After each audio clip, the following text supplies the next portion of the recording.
Hola, ¿qué tal amigos? Mi nombre es Richard Agapito, asesor y consultor tributario. Por encargo de Gabe Consultores estamos viendo el tema de tributación no domiciliados. Gabe Consultores, asesoría para el desarrollo de tu empresa. En esta tercera parte vamos a ver algunas operaciones más frecuentes, más recurrentes y ver cuál es el criterio que se ha establecido en la ley del impuesto a la renta para decir que se considera renta de fuente peruana. Antes de ello, entonces, cuando nosotros vamos a decir se considera renta de fuente peruana, se entiende que son operaciones sujetas a imposición en nuestro territorio. Son operaciones por las cuales se debe pagar el impuesto a la renta en nuestro país. Y por ejemplo, tenemos el caso, las operaciones más recurrentes, por ejemplo el caso de los servicios digitales, servicios que por lo general se prestan de manera en línea, utilizando la web, utilizando otro tipo de plataformas. Entonces, para este caso de servicios digitales, ¿cuál ha sido el criterio establecido por la ley del impuesto a la renta para decir que se trata de una renta de fuente peruana? Pues bien, acá el criterio que está primando es la utilización económica, uso o consumo de los servicios en el país. Es decir, un servicio que se puede prestar a través de la web, por ejemplo, en la publicidad en línea o el tema de servicio de mantenimiento por internet prestado desde el exterior por un sujeto no domiciliado. La ley del impuesto a la renta ha establecido que cuando se hace uso, el consumo o se utiliza económicamente acá en nuestro país ese determinado servicio, se considera renta de fuente peruana. Es decir, el criterio para decir que es renta de fuente peruana es que se utilice económicamente en el país, independientemente donde se presta. Cabe resaltar que el prestador del servicio tiene que ser un sujeto no domiciliado y, digamos, el adquiriente del servicio un sujeto domiciliado. La relación siempre no domiciliado. Otra operación más recurrente tenemos el tema de servicio de asistencia técnica, el cual también, ¿cuál ha sido el criterio de imposición para poder decir que es una renta de fuente peruana? Es su utilización económica. Es un criterio similar al tema de servicios digitales, en la cual nos señala que si un servicio de asistencia técnica puede prestarse incluso desde el exterior o puede prestarse acá en el país, basta que la utilización económica se dé en nuestro país, se considera renta de fuente peruana. Otro caso tenemos de regalías. Muchas veces las empresas peruanas pagan ciertas regalías a empresas del exterior por ejemplo, por utilizar la marca, por utilizar patentes o por cualquier otra operación que califique como regalías. La definición de regalía la encontramos en el artículo 27 de la ley del impuesto de la renta, donde podemos escribir a qué se considera regalías para estos efectos. ¿Y cuál ha sido el criterio de imposición que estableció la ley del impuesto a la renta? Bien, acá encontramos dos criterios. El primero, la utilización económica de los bienes o derechos se dé en el país. Si yo estoy, digamos, pagando una regalía por utilizar la marca de una empresa, por ejemplo, el exterior, algún protocolo, etc., basta que se tenga derecho a utilizar esa marca en el país, ya se considera renta de fuente peruana. Ese es el primer criterio. Y también, ¿cuál es el segundo criterio? Que el pagador, quien paga esa regalía, se considere sujeto domiciliado. Es decir, el que paga la regalía sea una empresa peruana a una empresa del exterior. Son los dos criterios que se han establecido en la ley del impuesto a la renta para efectos de las regalías que se considera como renta de fuente peruana. ¿Qué más también tenemos acá? Operaciones más frecuentes, el tema de los financiamientos, los intereses. Muchas empresas pueden recurrir tal vez a bancos locales o a empresas también locales. Sin embargo, muchas veces encontramos que los financiamientos en el exterior, ya sea por entidades financieras o por empresas del exterior, el financiamiento es una buena alternativa para poder concretar sus operaciones. Entonces acá, cuando tenemos operaciones de financiamiento, se ha establecido acá el criterio para que se considere renta de fuente peruana dos. Primero, que el capital, el dinero, tiene que ser colocado o utilizado económicamente en el país.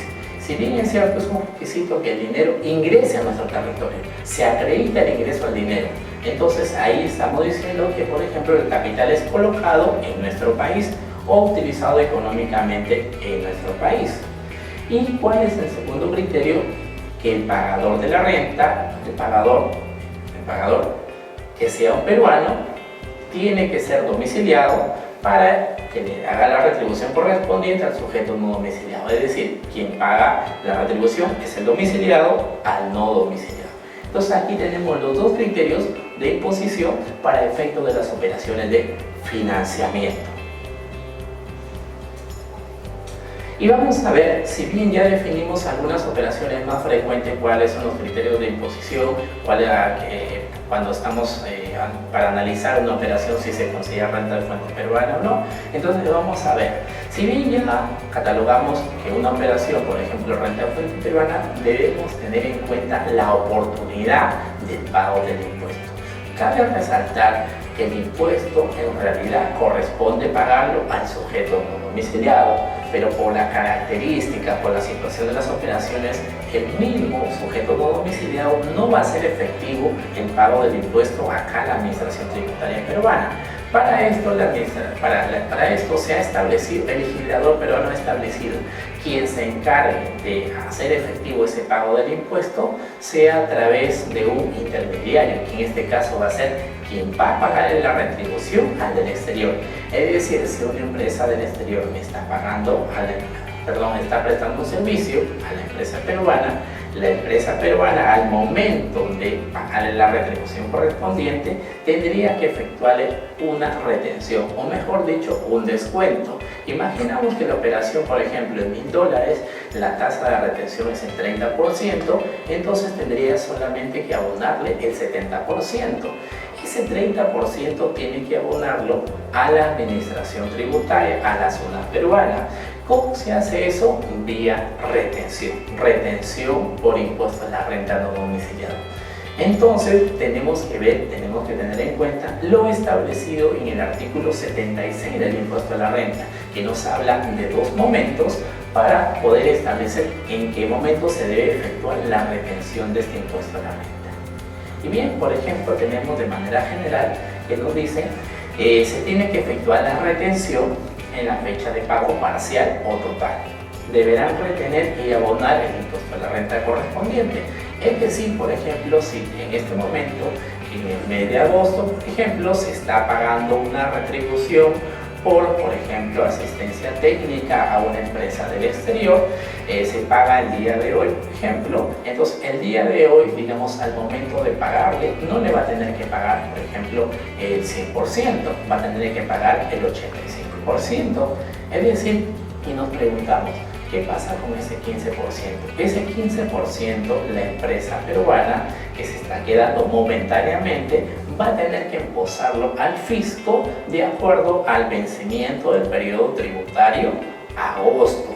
Es decir, si le está haciendo la retención en agosto, va a tener que utilizar su formulario virtual PDT 617 conforme al vencimiento de su obligación tributaria del mes de agosto, que se declararía en el mes de septiembre.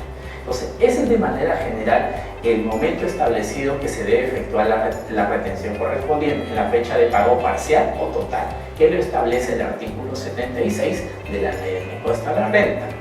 Sin embargo, también hay otro momento que se ha establecido, el legislador ha optado para efectuar una retención, entre comillas, correspondiente. Vamos a ver. Dice, cuando se contabilicen como costo o gasto las regalías, retribuciones por servicios, asistencia técnica, cesión en uso u otros de naturaleza similar. Cuando estamos en estos casos de este tipo de operaciones, tal vez vamos a tener no muchas veces el pago efectivo al proveedor no domiciliado. Es decir, por ejemplo, si en el mes de agosto se pacta que la retribución al no domiciliado va a ser, por ejemplo, en el mes de noviembre, sin embargo, hasta ese análisis diríamos que no hay, digamos, obligación de retención, de efectuar la retención correspondiente. Pero ¿qué pasa si por ese servicio recibido la empresa peruana opta por hacer un registro contable del mismo?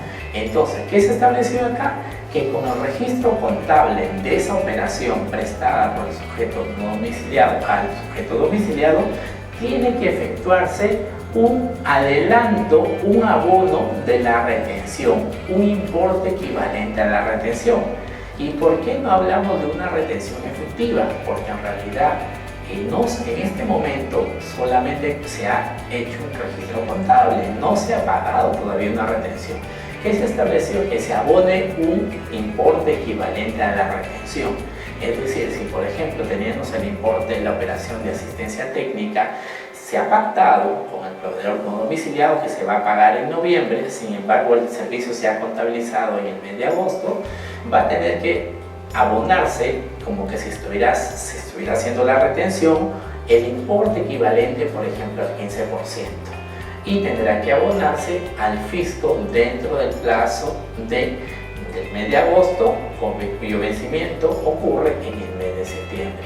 Si bien es cierto, esto no es, digamos, una retención efectiva, es como una medida, digamos, antielusiva que se ha establecido para evitar que no se haga la retención, o en todo caso se difiera el momento de efectuar la retención correspondiente. Entonces, sintetizando acá, tenemos los dos momentos, que es en el momento de la fecha del pago o total, en ese momento se efectúa la retención, o en todo caso cuando se produzca o se efectúe el registro contable de estas determinadas operaciones.